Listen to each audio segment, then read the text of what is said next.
बिजली के गाठे ट्रोड़ बिलन खिलाफ अवाम सरापा एहतजाज बणिजी वियो। सिंध समेत मुल्क के मुख़्तलिफ़ शहरनि में धरना शहरनि बिलन के बाहि ॾेई साड़े छॾियो। हैदराबाद में सिंध लेफ्ट फ्रंट के सर ते ओल्ड कैंपस का प्रेस क्लब ताईं रैली, वरियंग में औरतुनि जी भी शिरकत। बिजली बिलन के बाहि ॾिनी वई। हुक्मराननि जूं ग़लत पॉलिसियूं गाठे ट्रोड़ महांगाई जो सबब करार। खैरपुर में बिजली के घरनि बिलन खिलाफ वापारियुनि जी रैली, बिजली बिलन के साड़े छॾियो। वापारी बिजली ते वाधू टैक्स खत्म न करण की सूरत में शटरबंद हड़ताल जो चिताव ॾेई छॾियो। दादू में समाजी तंज़ीम के सर ते शहरी रोडन ते निकिरी आया। अलामा आया काज़ी चौक का SSP मोड़ ताईं मार्च। अदाकार गुलाम नबी भंड पारां जिस्म से गाह ॿधी अनोखो एहतजाज किया।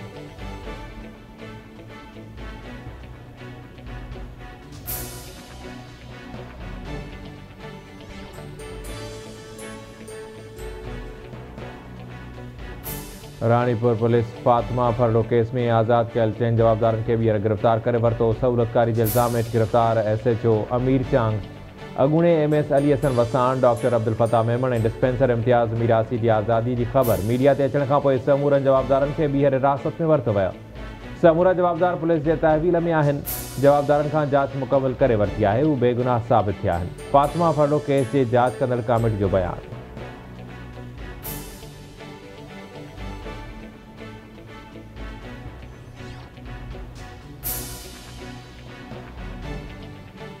कश्मीर ज़िले के मोगविन की बाज़ियाबी लाइ बडराणी का कंदकोट ताईं रैली।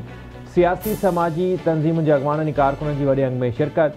बदअमनी खिलाफ नारेबाज़ी। पुलिस बडराणी में अगवा थी वियल मुखी जगदीश कुमार, जयदीप कुमार और आदेश कुमार के इन वक्त ताईं बाज़ियाब न कराए सघी आहे।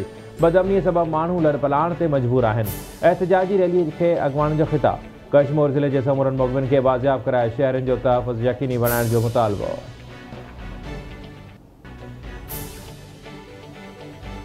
कमर वेझो भेनरूं पानी की खड में बुढ़ी हयाती विञाए वेठियूं। 8 वरियनि जी साजिदा मक्सी पैर तिरकण सबब खड में किरी पई।